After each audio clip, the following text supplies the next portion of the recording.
crush the live selling that happened here last June 4. The way it happened, the way it was handled, May live ceiling. Live ceiling daw yung tawag nila, yung hearing nung nakaraan. the statements being made. Gusto ko lang talagang pumunta dito. Hindi naman po ako invited doon sa conference nila na yon. I waited for today's hearing to confront the resourceful persons they presented. Let me call on them 18 kargador. Kasi nga po, nagkakarga sila ng mga mali-maletang pera, sabi nga nila. Yun po talagang trabaho nila, taga-bitbit, taga-karga ng maleta. Yun talaga, sir. Una, sino ba itong 18 kargador ng mga maleta? Saan ba sila galing? We cannot simply bring in people sa Blue Ribbon Committee na nag-aakusa na mabibigat na paratang nang hindi man lang nalalaman kung karapat-dapat ba sila paniwalaan.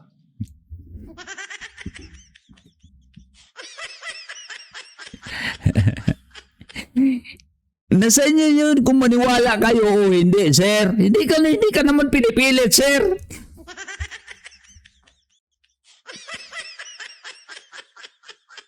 Kasi simula pa lamang po na tinawag silang 18 Marines, may paglilinlang na agad. Dito natin mga kababayan na ito ang kanilang argumento dito. May panglilinlang na agad. Anong ibig sabihin? Anong kahinatnat itong 18 Marines? Kaya anong mga nakaraang vlog ko dito? Sinasabi ko na dito, walang ibang papuntahan itong 18 Marines. Sila dito ang masuntok.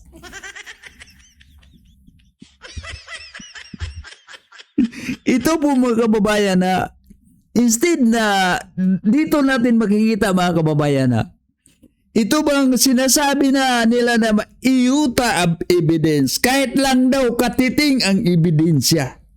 Wala silang makikita. Ang makikita nila ay kasinungalingan.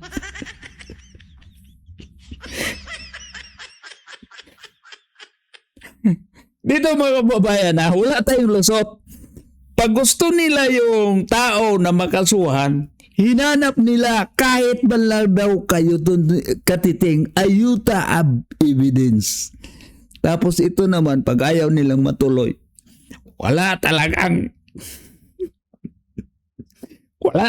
kalaman-laman ito. Hindi ka pagkapaniwalaan itong sinasabi ng 18 Marines. Hindi man lang tinignan na mayroon bang kunting katotohanan itong sinasabi nila. Hindi. Sinasabi na kasinungalingan yon. Yung bansag na 18 Marines sa isang paraan upang pabanguhin sila sa publiko. Upang pabanguhin sila sa publiko. Ano sa palagay mo, sir? Nagpapabango yon? Tulad ng ginawa ng kapatid mo, naghahamon, nagpapabango yun. Tapos naghahamon, naghingi ng tawag, nag-apology, nagpapabango rin yun. Matik po kasi yan. Pag sinabing Marines, iba po ang respeto ng mga tao. Talaga, respeto talaga yun dahil Marines. Kahit sabihin natin na magiging Marines ka lang isang araw, 2 araw, 3 araw, isang buwan, isang taon, Marines ka na rin yun. Parang senador lang din yun. Kahit sinasabi mo, senador ka lang ng 1 termino, 2 termino, o nagsenador ka lang ng 1 linggo, senador na rin tawag sa'yo. Ex-senator na rin yung tawag sa'yo. Pati yung mayor. Nag-mayor sila 100 taon nakalipas. Former, ex-mayor. Tawag dyan. Ano bang masama doon, sir? Bakit galit ka? Pero hindi naman po silang lahat ay dating Marines. Sinasabi na nga, hindi lahat. Dalawa dyan, Navy. Napasama ng marami. Ano bang masama dyan? Hindi naman dyan na paniwalaan natin sila dyan dahil ay Marines. Hindi natin sila paniniwalaan dahil may nahaluan sila dyan na 2 Navy, hindi naman pala lahat.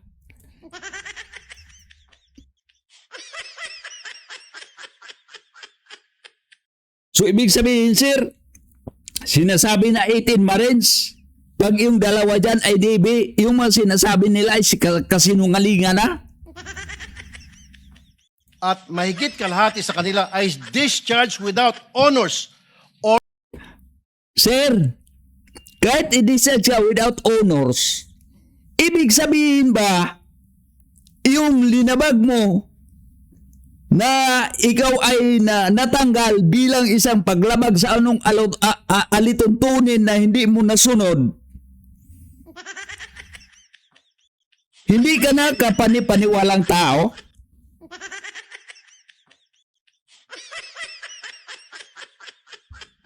Or dishonorably discharged from service for various offenses. Ibig sabihin, palpak sila.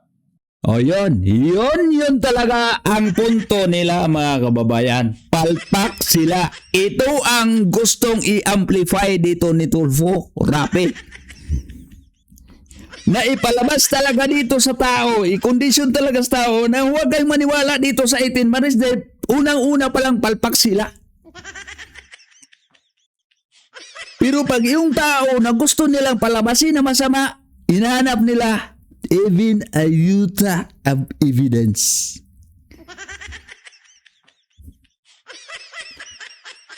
Dito sundan natin to mga kababayan. Tulad ng pagiging AWOL o absent without leave. Why is this information very important?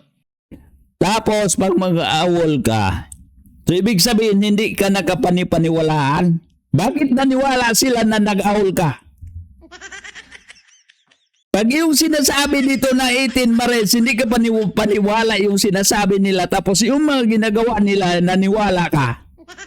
Pinipili mo lang, naniwala ka doon sa mali. Pero yun sa tama, hindi kayo naniwala. Di ba? Because for people to believe their allegations, it must come from a credible and reliable source. And so, hindi na sila credible dahil nag-ahol sila. the people using them portray them as heroes. God damn. Bakit naman? Bakit naman ikakagalit mo? Pag halimbawa, ikaw sa pamilya mo, tinuturing ka ng pamilya mo na bayani ka, na santo ka dahil doon sa pamilya mo na naniwala sa'yo, ano bang mali dyan? Mapipilit mo ba rin yung tao na santo ka rin at banal ka? Kanya-kanyang pananaw yun, sir. Pag yun ang pananaw mo, sir, huwag mo idamay yung mga tao na niwala doon. Halata ka, sir. Yung pagkakilala ko sa'yo dati, maawain ka, medyo may pagkasuplado ka, konti. Ayon sa nakikita ko, makikita lang natin tumutulong ka, pag ganon. Pero pinagkakitaan mo rin ha.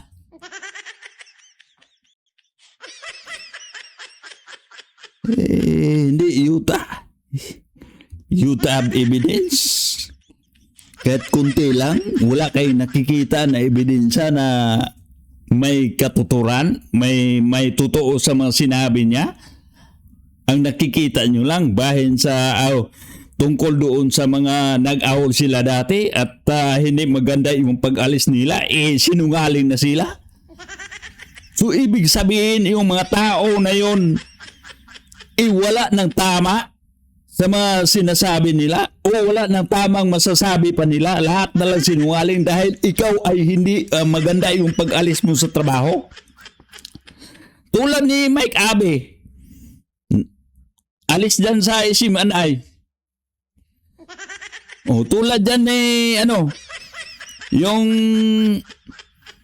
yung abogado na nadisbar na laging nagsasalitang bubo. Yun na nadisbar ba yun? Hindi na ba yun? Wala na ba yung totoo yung mga sinasabi niya? Tulad ng kapatid mo.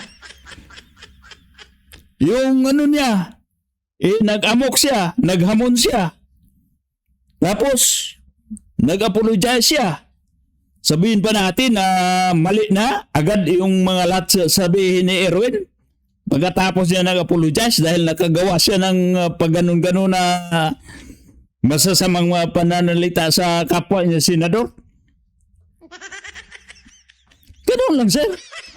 Balansin natin na kung anong nasa paligid natin. Sabi nga ng isa sa mga senador na dumalo nung araw na yon, bayani daw po sila. Bahala na. Hindi ka naman pinipilit. Ano bang mali doon pag tawagan silang bayani? Si Bayani ang bayani nga, hindi bayani ang pangalan. Anong masama doon? Pero nakakaya naman po sila sa iba. Oh, bakit yung tumawa? May nakakatawa ba doon sa mga sinasabi doon sa ano? Sinasabi doon sa 18 Marines? Na may nakakatawa ba doon ng mga pangyayari? Natatawa lang kayo dahil hindi nyo inaamin, hindi niyo sinang-ayunan yung mga sinasabi. Hindi ko naman sinasabi sa ngayunan niyo lahat, pero yung parang inusgahan mo na yung mga tao na gusto pa na magtisigo. Ito po mga kababayan ang style nila. Hindi pa lang nakapasok.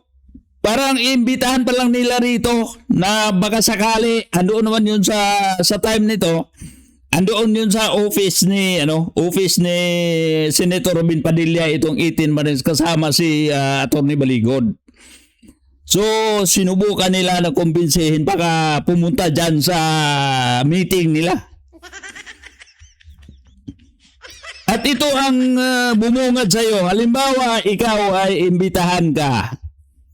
Papuntahin ka tapos sabihin natin na may mga mali-mali talaga yung sinasabi mo. Sabihin mo na lang kayo ay mga sinungaling kay lahat. Dahil may nasasabi kayong mali. So ibig sabihin na lang ba, mali na lang talaga lahat yung mga masasabi. Dito natin makita mga kababayan na wala talaga lusot itong flood control. Hanggang dito lang po mga kababayan ang mga kumbaga walang investigasyon ba? Meeting pa lang yun kung paano sila mag-imbestiga. Totoo pala yung sinasabi ni Erwin Tulfo nung nakaraang linggo na himayin nila muna dyan sa committee nila. At saka hindi pa nila matatawag ito na hearing dahil hindi pa sila nakapag-create ng yung totoong committee. Dahil yung pagiging committee chairman Erwin, ako rin Sir Tulfo, hindi rin ako naniwala tulad sa mga sinasabi mo dyan. Walang basihan. Kayo dyan pagkitanong ng kapatid mo, anong basihan dyan na nagiging committee chairman siya sa BRC? Anong basihan dyan na nagiging assistant Senate President si Gatchalian?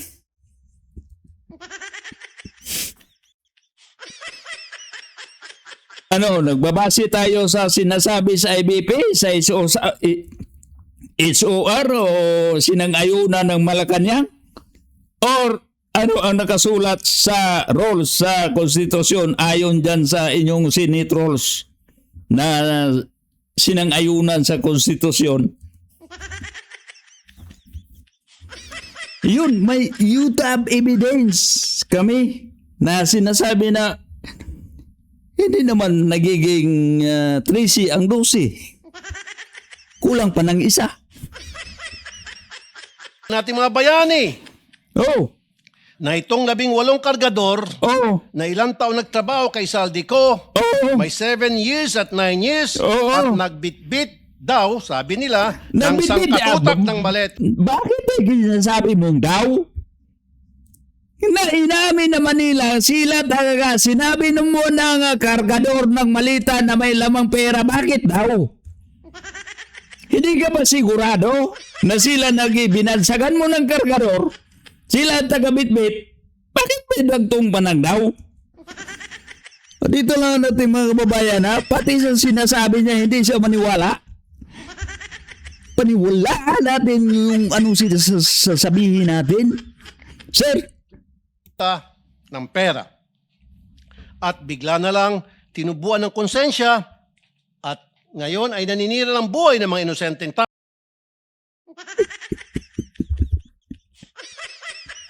ito mga kababayan na lumalabas na lang na itong 18 Marines, sila ay tumutulong para mapuksa itong flood control anomaly. Tapos lumalabas lang, kayong 18 Marines, naninira lang kayo ng buhay ng inosente. May inosente bang buhay, ha? May inosente bang kawatan? May inosente bang mga kontratista? May inosente bang mga district engineer ng DPWH? Kailan yung mga professional na kawatan nagiging inosente? Kailan sir? Ngayon lang? Tao ay tatawagin nating bayani. Bayani? Bakit? Kami mga OFW tinatawag na bayani. Respeto ba? Wala.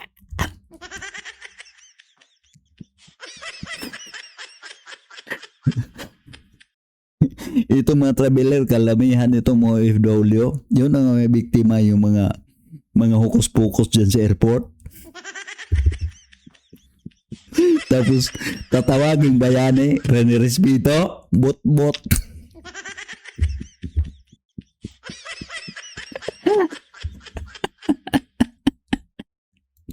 Pasensya na. Hindi ako papayag na matabi ang mga sinungaling nito kila Jose Rizal. Di ba? Di ba mga kababayan? Ito talagang mga 18 Marines, sila ay sinungaling ayon kay Rafi Tulfo. Wala na pag-asa. Humarap man kayo dyan, kung halimbawa ipapayag kayo sa imbitasyon nila ngayon na sumali dyan sa Blue Ribbon Committee meeting na sinasabi nila, hindi man na may hearing pala. Mga sinungaling naman kayo. Sinabi na, halika na kayo mga sinungaling. Upo kayo dyan, mga sinungaling.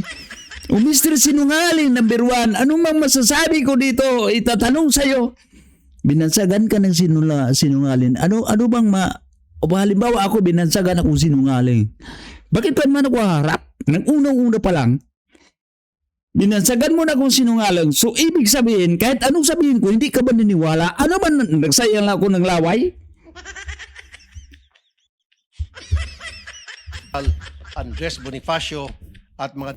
Wag ka nang magbanggit ng mga Andres Bonifacio. Wag na.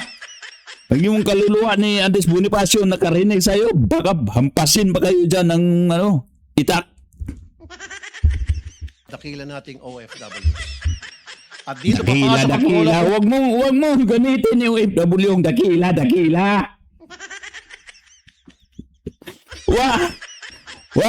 Wag na isali yung OFW, mga dakila yun. Focus ka mo dyan sa sa issue dyan sa flood control. Dahil yung problema dyan, andyan sa Pilipinas, wala sa OFW. Yung OFW dito, mga isolated cases lang, itong mga kababayan natin mga pasaway dito, kahit mali yung, alam nilang mali yung ginagawa nila, magagawin pa rin nila. Kaya magka-problema, hanap ng tulong sa gobyerno. Tungkulin naman talaga ng gobyerno kahit pasaway. Pero wag muna kami isali dyan sa yung mga flood control dyan. Wag muna. I-isolate muna kami. Unahin muna dyan. Wag muna kami gamitin. Na FW, dakila. Hindi na kami mabula. Bakit mabula? Ito, dakila na OFW. Bakit? Pag may mga kas-assistants, yung mga kapamilya namin, hindi nga rin namin naambunan ng aming grasya rito dahil Tamang-tama lang din sa immediate family namin, hindi kami makapag-abot. Hindi nga may sali doon sa mga assistants dahil sabi, may pamilya yun na OFW.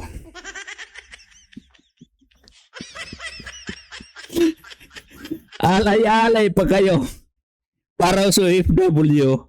Yun naman ang dadahilan, hindi yun na tutulungan dahil OFW naman yun. Kumbaga, sabihin na lang siguro, ay may nakaabang naman dyan na tulong sa OFW. Diya, bahala na yung OFW tumulong sa pamilya niya. Diba? O kaya, tama na. Gas-gas na yung ginagamit yung OFW. Wag. Tuloy, sir. Ang punto, hindi lang po ang kredibilidad ng 18 kargador ang kaduda-duda. Ang mismong testimonya nila ay nakakapagtaka. Talagang nakakapagtaka dahil hindi ka kapani-paniwala na instead na subri-subri lang, may kasama pa ring malita. At alangan naman, dinagdagan mo kasing umano dahil nasa argumento kasi ninyo na malita man lang yung nakikita ninyo. Wala naman, hindi naman sigurado kung pera ba yung laman o hindi. Mali kasi yun. Mali kasi yung nag-design dyan sa malita. Bakit hindi ginawang transparent? Para pag anong maisilid sa malita, hindi mo na kailangan manghula pa. Kita mo na yung laman. At saka dito mga babayan alam na may pera. Tapos halimbawa, mag-deliver ka sa ganitong politiko na mga lita. Alangan, deliveran mo siya ng damit. Deliveran mo siya ng chocolate. Deliveran mo siyang kumot. Deliveran mo siyang kulambo. Iluluklok mo dyan sa malita.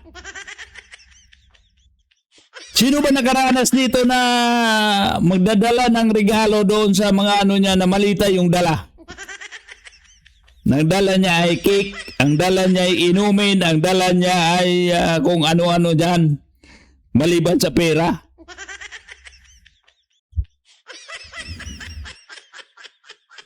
Lumabas na po ang ilan sa mga ito sa balita. Pero pasadahan lang po natin. Let me show some video clips of the hearing. Ay hinatiran ko ng pera doon sa Mindanao Ab. Isang sobre yun, sir. Anong lugar po yon? Sa Mindanao Ab, sa mismong simbahan niya, sir. Sa may gilid ng kalsada. Bakit po kayo nagdala ng pera doon sa pari? Kasi sir, hindi ko ano sir, kung pang ano nila yun, sir eh. Basta nagdala lang kami ng pera, sir. Tapos doon sa 33... Maleta din ba dinala mo? Isang sobre, sir. Tapos doon, sir, sa 33 Clemente. Baka naman sulat lang pinadala Hindi, sa sir. sobre. Pera, sir. Kita ko mismo, sir. Eh. Tapos sa 33 Clemente, sir, isang maleta. Kanino? Kay Father Flavi, binuhat ko papunta sa sakyan niya. Tapos yung suot niya, sir, itim na pangpare. Sagot naman ni Diocese of Cubao Bishop Elias Ayuban Jr., there is no church entrusted to the Society of the Divine Word on Mindanao Avenue or anywhere in its vicinity. Pangalawa, O sa mali pala yun. Hindi tama. O no? Sinungaling na kayo, 18 Marines. Ayon dito ni Sir Rapi Tulfo. Wala daw doon. Mali yun sa tabi karsada yung simbahan. At mali din yung nakasutana ng itim. iPhone time travel. 2024 pa lang, wala pang iPhone 16e noong 2024. Pumutok yung flood control po 2024. Nakapagsalita na po dito si Master Sergeant Orly Gutisa. Ngayon, maraming nagliligaw sa amin. Ano po? Nililigawan po kami na hindi na po kami Ready to invest in the most anticipated IPO in years with XM? SpaceX, the company redefining space travel, is going public. Open an XM account in Mga bago po, iPhone po. Ano bang klase yung mga cellphone nyo? Nokia? iPhone 16. So papalitan nila ng mas maganda. Yes, Your Honor. Alam ninyo yung dahilan kung ba't nila gagawin yon? Kasi nandun yung mga picture namin, Your Anong klase ng cellphone para ma-record? iPhone 16e, 128 GB. Nang i-check ng News 5 sa mismong website ng Apple, lumalabas na February 21, 2025 ang pre-order na naturang model na sinasabi ng Bagman sa hearing. Pangatlo, pinili ng impormasyon. nakatunan, Ano ang nangyari nakados na. sa papalabas ng katotohanan. Kung pinipili lang nila kung sino ang ilalabas. Malinaw ang detalye nila sa una nilang affidavit tungkol sa mga maletang dinala sa ilan naming kasamahan dito na may address pa. Pero bakit parang mirakulo na naglaho ang naratibo tungkol dito? Sa original affidavit nung mga dating sundalo, nandun din si Senator Loren daw at saka yung magkapatid na Villars. Ngayon ko lang nakita yung affidavit. I have not read, etc.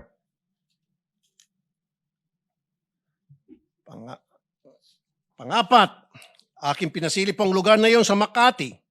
Video 4, money changing. Nag-advise po si boss, magpapalit kami ng piso to dollar na 2 maleta doon sa Makati po. Bibili kayo ng US dollar. Yes, yes, Your Honor. Dinala po namin ito sa Per Bank Makati, Salcedo Village po. Dalawang maleta worth of 50 to 60 M po ang laman. Aking pong pinasilip ang lugar na yun sa Makati at walang record ng money changer sa Pearl Bank Building. Dapat po makumpirma ito. At syempre, nandyan din po ang mga kadudadudang testimonya nila laban kay Senator Soto na pinabulaanan niya na dahil nga matagal ng patay ang sinasabi nilang si E.A. Mark or Executive Assistant Mark. At ang pagbawi nila ng aligasyon tungkol kay Representative Yung Mark, si Mark Tiksay.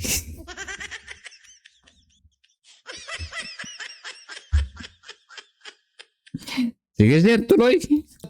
Laila de Lima na noong mga panahon na yun ay hindi pa kongresista at nakakulong pa. At sabi ni Ombudsman Boying Remulla, ang isang litrato ay delivery na nangyari nung panahon ni Speaker Lord Velasco pa. Bakit alam? So dati pa rin yung delivery nila ng pera. Dito mo mga kababayan ha. Dito kasi sa ano nila, hinimay-himay kasi nila. Hinanap talaga nila yung sabi nila inconsistent. Alam mo natin mga kababayan, may mga sinasabi dito mga Marines na sabihin natin ng mga kwento-kwento lang sa mga kasamahan nila.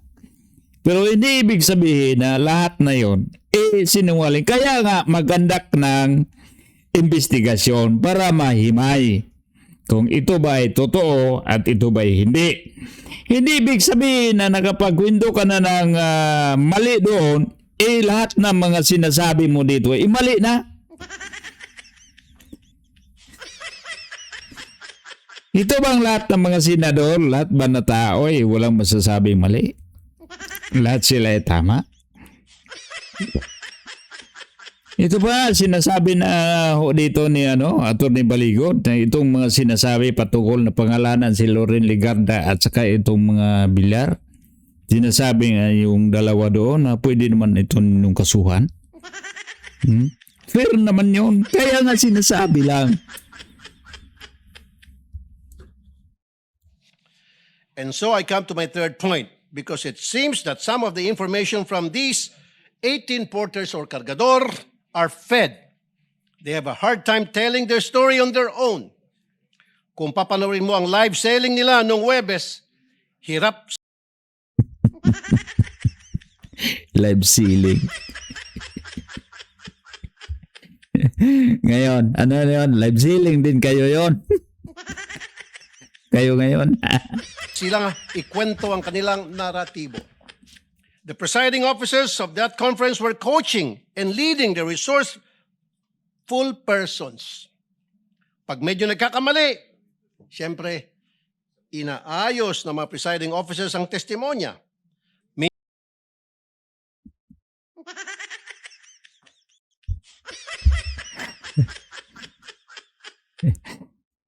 Para lang malinaw kung ano bang ibig sabihin.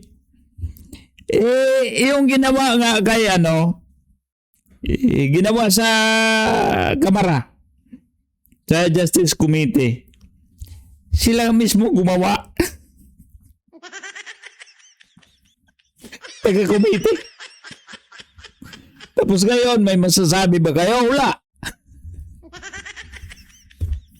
Pero dito kay sa blood control, may masasabi kayo. Hindi yung tama, mali yun.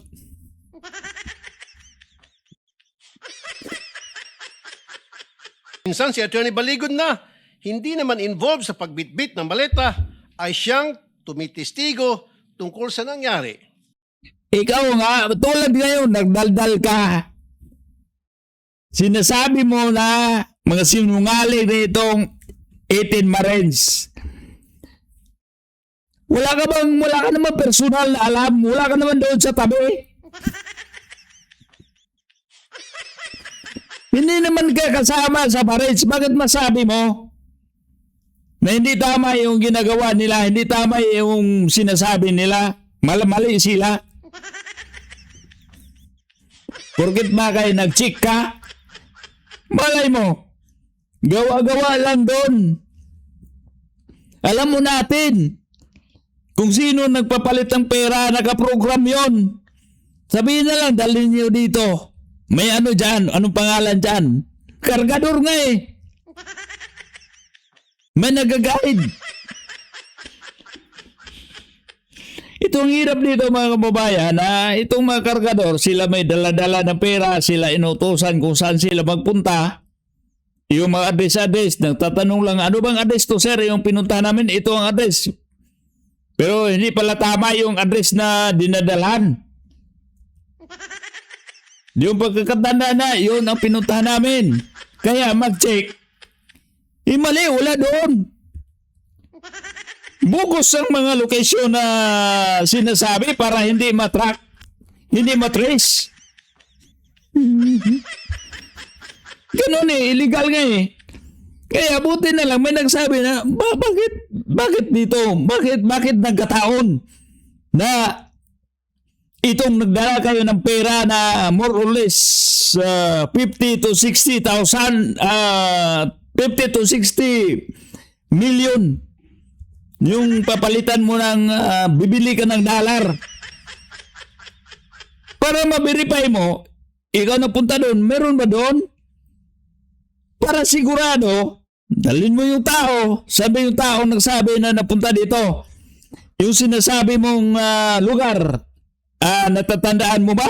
Kung makikita mo, matatandaan mo ba? Ito ba ang lugar na sinasabi mo? Yun ang tama.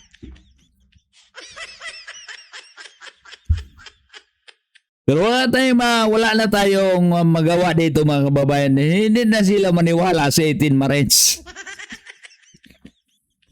Ang pinaniwalaan nila, naniwala sila pala. Pinaniwalaan nilang 18 Marines na mga sinungaling. Wala naman siyang personal knowledge.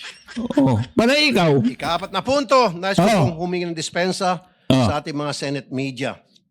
Bilang broadcaster at kasapi ng media, masakit po tuwing nababansagan ng ilan sa atin na bayaran. Totoo na ang bayaran? Totoong bayaran.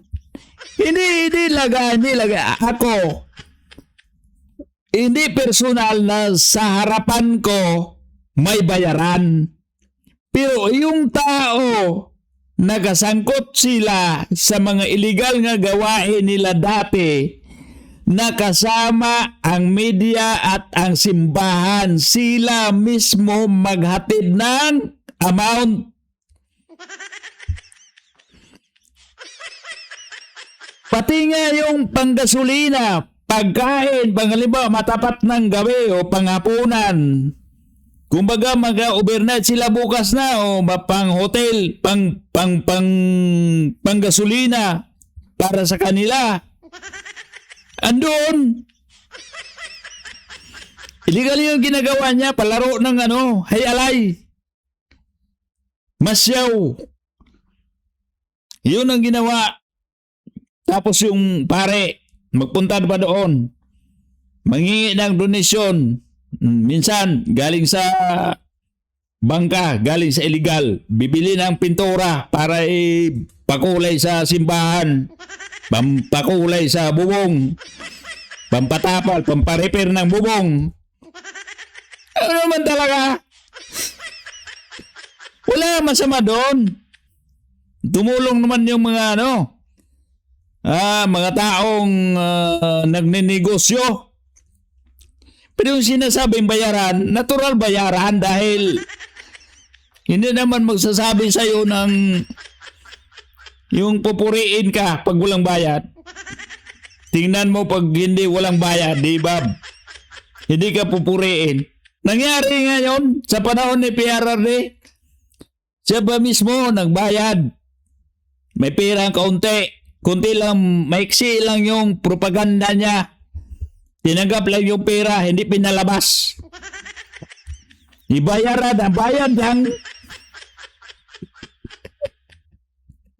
Hindi mo masisisi, sir. Kahit kayo, sir.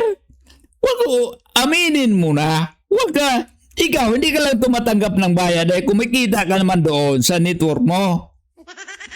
Maliban doon sa pinagsilbihan mong network, may sarili ka pang social media na kumikita, bumubuhay doon sa platform mo. Pero yung iba dyan, na talagang negosyo na nila, yung nasa palasyo, yung naging kaharap ni, pagkaharap ni Ate Claire, yung mga nag-umpo kami dyan, magasigurado tayo na walang mga pamaon yon. Makita mo naman yung mga pagtatanong kung saan yung pabor. Di ba? Kasi nasisira po ang propesyon natin. Wala namang naninira. Alam niyo po mga kababayan, tayo mga tao, para tayong bakal. Maliban lang tayo, baliin tayo, ganun tayo. Sabuyan tayong pampakalawang at hindi tayo makaiwas. Madapuan tayo ng kalawang. Pero isipin mo natin, huwag po natin kalimutan. Isa lang ang makasisira ng bakal, ang kaniyang sariling kalawang.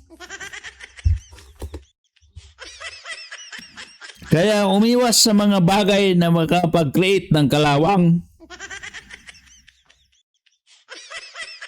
Pero itong pagsisigawan na bayaran ng karamihan sa atin, huwag kang umiyak.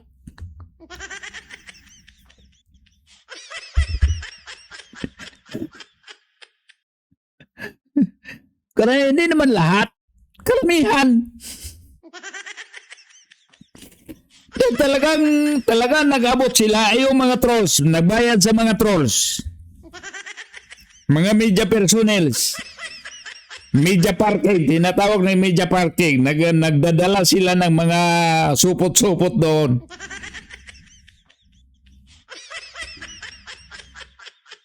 dito sa lugar na tinawag nyo ng tahanan at buong puso nyong pinoprotektahan sa pamamagitan ng makatotohanang pagpapahayag ay tatawagin kayong bayaran. Hindi Huwag mo nang gatungan, sir. Abo na. Sunog na. Gagatungan mo pa. Hayaan mo na yon.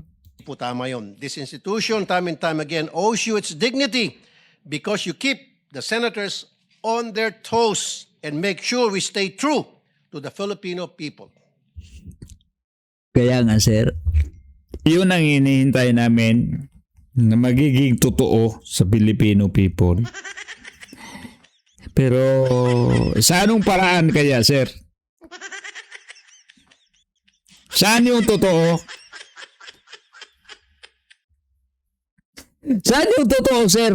Nga, ito pa lang sa reorganization ninyo, hindi naman totoo. Ito ang sinasabi ko na sa mga nakaraang vlog ko, ha? Katotohanan yung gagawin ninyo. Paano maging katotohanan na nag-umpisa kayo dyan, nag-reorganize kayo dyan, na hindi naman tama yung proseso? Tapos sabihin ninyo pa, nasa katotohanan kayo. Pag nasa katotohanan kayo, by the book, kung ano nakasulat, sundan mo. Hindi ka maliligaw. Para ka lang nag-design ng electrical design dyan. Lahat ng mga disenyo, no, sang-ayon sa batas. Dahil in case na may mangyayari, may laban ka. Ito, nakasulat sa batas eh. Halimbawa, dito sa electrical. Ito ang size ng conductor natin. Ito ang size ng alambre natin. Gaano ba kalaki ang protection nito?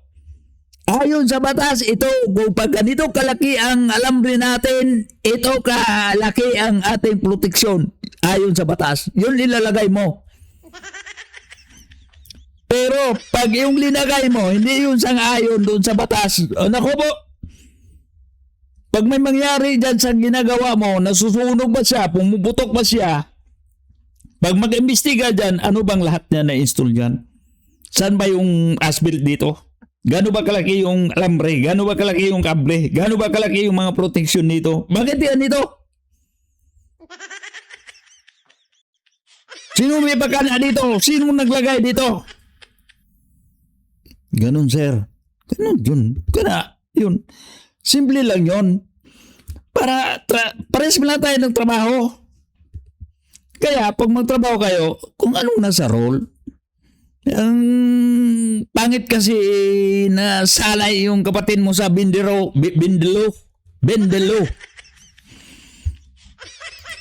At kay Senator Cayetano, wag po tayo masyadong demanding. Ano po? Bakit nagdedemand ba si Cayetano? Nagdedemand ba si Cayetano? Ito ha, si Cayetano pa ang legitimate na Senate President. 12 pa lang kayo, hindi pa kayo nagiging 13. Sinipot lang kayo ni Chis Escudero, Mr. Kilay. Akala madagdagan ng isa, kailan nagiging 13 ang 12?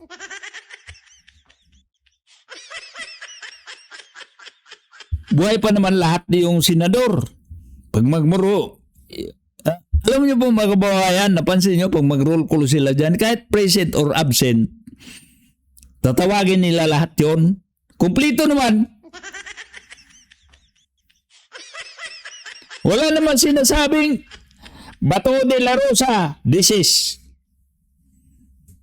Senator Ronald Bato de la Rosa, Senator Jinggoy Estrada. Wala namang nakasulat. This is. Buhay, lahat buhay. Nasa Pilipinas.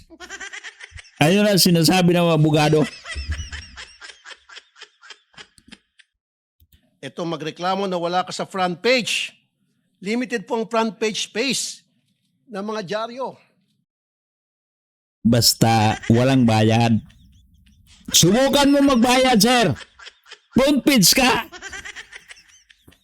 Kahit nga yung mga kababayan, tawag nito, yung souvenir ba na book, souvenir book, yearly souvenir book, sa tulad sa amin, pag may pista, kailangan doon sa souvenir book. May page doon. Pag front page ka, mahal. Kaya, sabi ni Cayetano, bakit hindi ako na front page? Hindi demanding yon. Nagtatanong lang siya. Dito lang labas, na pag wala kang pera, hindi ka ma-front page.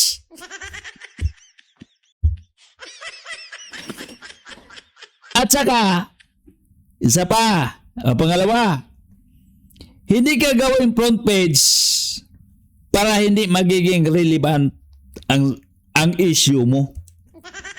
Para makalimutan. Para hindi magiging bida. Kayo kasi ang bida na ngayon. Kaya pili lang po talaga ang nalalagay dyan. Pero Pili hindi ibig talaga? sabihin hindi na sila patas. Dahil kung titingnan mo naman online, all these news outlets reported his statement. It is in their online platform. Kung saan libo-libo ang nagbabasa. The front page is reserved for the biggest and latest news. Yun bang bagong kaganapan? Yun po kasing pagkapit sa kapangyarihan at hindi Kumapit pa. Kayo kasi, hindi yun kumapit sa kapangyarihan si Cayetano. Siya talaga ang itinuro ng batas. Na siya ang nasa legitimate pa. Kaya nga hindi pa kayo nakapag-elect ng bagong Senate President dahil hindi pa tama ang numero. Dito natin makikita mga kababayan ha. Di ba, lagi nila sabi nila dito, ayuta, evidence, kahit katiting na mga kunti na lang katotohanan. Itong nakasulat sa batas, may mga article, may section pa dyan isusulat. Klarong-klaro dyan. Binabasa ba nila? Hindi.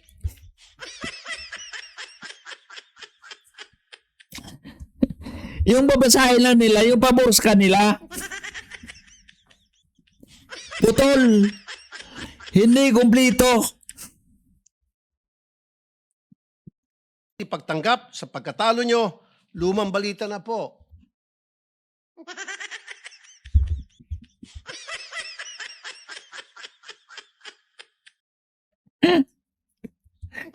Ito mga kababayan, no? Ito talagang dalawang tulpo. Nagigit talaga tong aso. Alam nyo po mga kababayan, ito lang dito lang. Dito sa grupo nila nito, isang abogado rito eh. Pangalawa si Chis Escudero.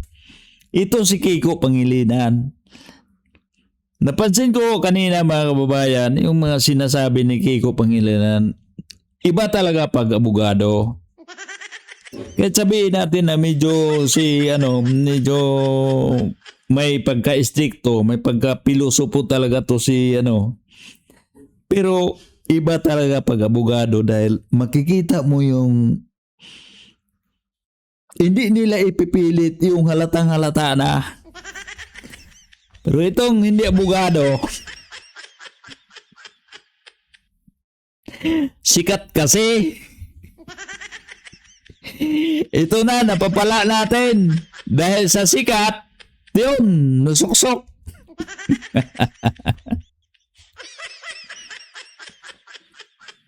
But nevertheless, it was reported upon. I-google niyo po yun. And my fifth point, we have to look into the allegation na nabayaran ng 5 milyon ang 18 kargador. O yan, diyan ka naniwala.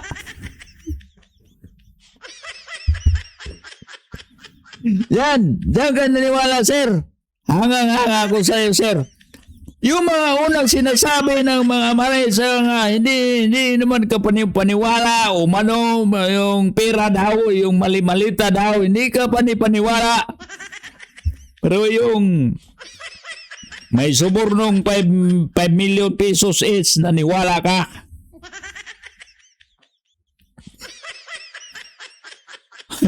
Naniwala ka, wala ka naman personal knowledge. Kita mo ba? Sabihin na lang, nakita mo ba? Oo. Bakit alam mo? Kailan binigay? Oo. Kita ko, sir. Bakit alam mo ng 5 million? Nabilang mo ba? Alam mo ba anong kulay ng pera na inabot sa'yo?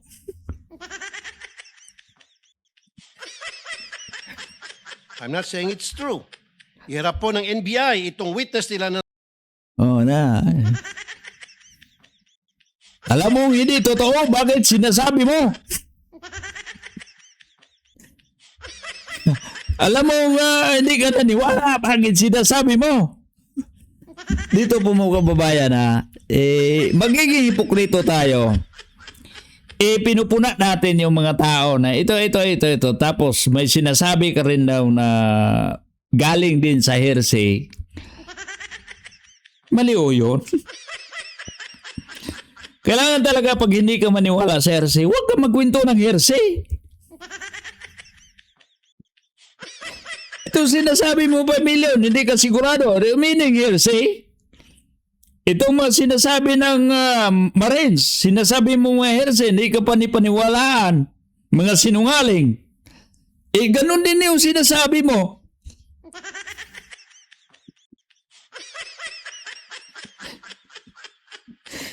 Dapat sana, paliwanag ka sir, ganito. Ako sa posisyon ko, itong sinasabi ng Marines, hindi naman kapanipaniwala lahat. Kaya nga may ilan dyan, medyo may kabigatan, yun ang unahin natin na imbestigahan. Pero yung mga hindi na kailangan natin dahil wala na sa katotohanan, pwede ba ilisin natin yung mga ebidensya umano na nakalap ninyo, na ipresenta ninyo dito sa komite? Pwede ba? Yun sana ang tama. Kung gusto ninyong matuntun, gusto ninyong matulungan yung taong nagkusang loob, hindi naman sabihin natin at sila ay mga sinungaling lang lahat. Total, may mga power man kayo dyan. Pag halata itong mga tao nito na lahat naman sinasabi mo lang sinungaling, ikontempt nyo, ikulong nyo, o kasuhan ninyo. Ganun lang kasimple. Dahil may kapangyarihan kayo, may authority kayo.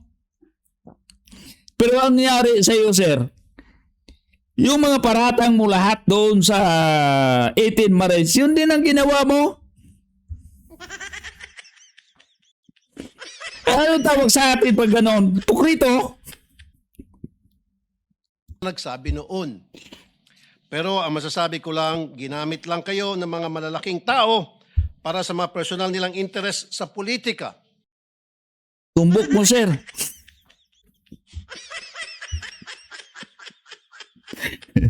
Alam mo, Sir Rapi Tulfo, noon dati, yung manonood pa ko doon sa programa mo, sabi ko matindi to si Sir Rapi pag maluklok to sa wala tong kinakatatakutan.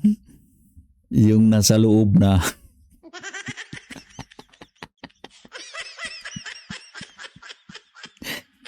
Nung sa loob na.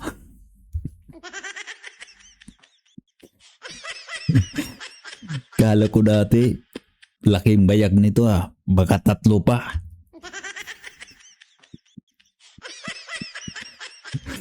Tapos ngayon,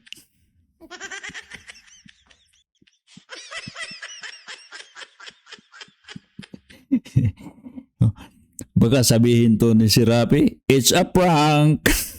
Kulang yung 5 million. Kunwari, inanalayan nila kayo. Wisit talaga to. Kulang. Sinasabihan lang. Sa palagay nyo, sa ginagawa nyo, kulang yung 5 million. Kumbaga, may yun para i-encourage mo yung tao mo, yung resource person na may masasabi pa siya. Dahil minsan kasi mga kababayan, pag magkwento tayo, hindi naman lahat yung kwento mo para talaga yung tinatahi-tahi mo para talagang sinusulat mo. Magdepende yun sa isip mo. Minsan na may nasabi kang una, huli pala yung iyon pala yung huling kaganapan, yung nauna mong naikwento. Kasi nasa utak mo lang, at least yung kinuha niya na mga idea, yung kinuha niya na mga lumalabas sa bibig niya, yung mga sinasabi niya, galing mismo sa utak niya. Hindi sila nagbabasa. Di tulad ni Madam Risa Ontiveros, kahit greetings, kailangan pang basahin.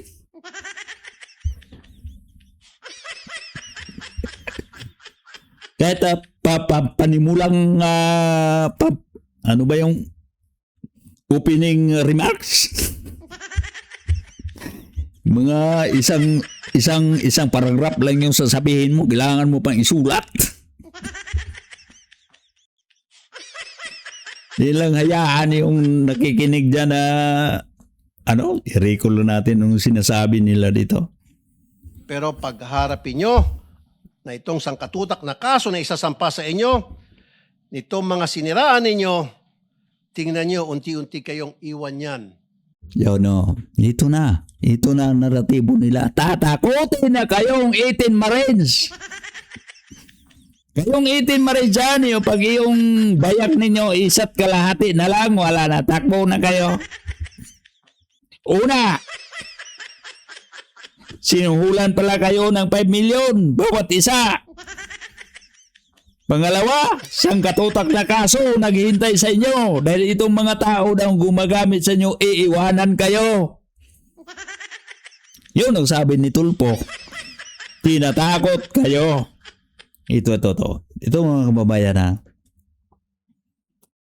Pag ikaw may mga idea o may kaalaman ka doon sa mga pangyayari na gaganap doon na maidugtong mo doon sa anomalya sa flood control, wala kayo katakot.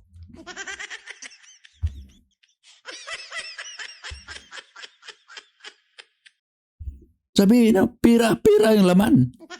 Dahil pag sabi mo dito ang argumento kasi nila dito, ang naratibo kasi nila dito mga kababayan, ipalabas nila na hindi sigurado na pira yung nasa laman ng malita. At tandaan nyo mga Marines, wala naman silang ipakita na hindi pira ang laman. Wala silang proof nga hindi pira. Hindi rin nila mapasinungalingan na hindi yun malita. Alam naman, tawagin nilang sobre. Nakarga sa helicopter, nakarga sa private jet, nakarga sa van. Totoo naman yung, di ba, sinasabi yung mga totoo yung mga plate number. Totoong doon ikinakarga. Wala namang nag-contest dyan na hindi yun tama. Hindi yung malita. O malita man yun, hindi yun pera. Ito ang sample. Hindi pera yun. Mga Louis Vuitton na bag yung laman dyan sa malita. Ganun. Wala eh. Ngayon pa lang, narinig mo na sila na nagugas kamay sa mga paratang nyo. Dumidistansya sila sa inyo dahan-dahan. Sino? Pangalanan mo. Huwag mo takutin. Ito na mga kababayan na naratibo nila. Tatakutin nila itong mga 18 Marines para hindi na wala nang kumbaga hindi na ma-encourage ang sarili nila para magpunta dyan. Para sabihin nila, kita nyo, yung mga sinungaling, takot. Yun ay papalabas nila mga kababayan. Ito ang kahinatnan dito sa kaso nito mga kababayan. Lusaw to. Maglaho tong parang bula. Kaya sa ating mga kababayan, mag-ingat po tayo. Oo, mag-iingat kami at binabantayan kayo. Alam na ho namin anong kahinatnan nitong flood control. Malulusaw at gusto ninyo na itong kalimutan. Sa paniwalaan o papaniwalaan. Remember, hindi na namin paniwalaan itong sinasabi ng 18 Marines para mawala na sa aming isipan. Ilagay na lang namin sa aming utak, Sir Tulfo, na itong lahat ay guni-guni lamang namin. Baka na naginip lang kami na ang Pilipinas ay nawala ng trilyon na ninakaw ng mga politiko. Baka guni-guni lang namin na itong flood control sa panaginip lang namin may baha, hindi nangyayari. Yun lang. Di ba, sir? Ganun na lang. Kalimutan namin yung ganun. Pagising namin, wala pala. Natutulog lang pala ako. Hindi pala yung totoong nangyayari. remember, the devil can cite the scripture for his purpose. No more, no less. when Jesus went into the wilderness to pray, the devil tried to tempt him 3 times. But as he was failing to tempt Jesus, and as he was getting desperate, what did the devil do? He quoted the scriptures from the book of Psalms. Huwag po tayo magpapadala sa mga mabubulaklak na mga pananalita. So, ibig sabihin, hindi paniwalaan itong nagbabasa ng Biblia. Dahil sabihin mo, ang mga devil din, nagbabasa din ng Biblia dahil ang sinasabi doon sa devil, yung tinitempt si Jesus Christ doon sa wilderness, ikinukuha doon dito sa mga banal na kasulatan. Yun papalabasin mo. Yun ang naratibo nila dito. Na itong nagbabasa ng Biblia, kung paniwalaan namin yun lahat, sir, doon kami maniwala sa devil na nagbabasa ng aklat, si Father Plabe.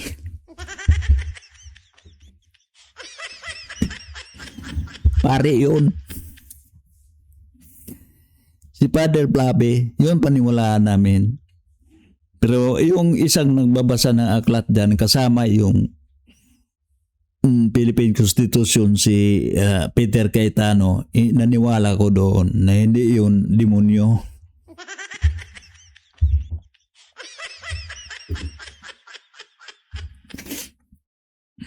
Sa una pa lang, sino andyan?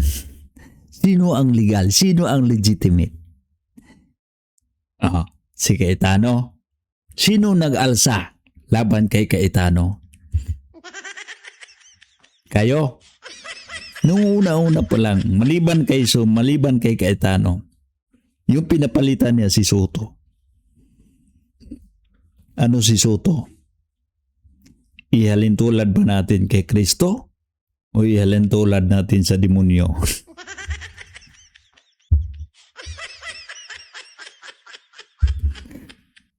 Diba, sir?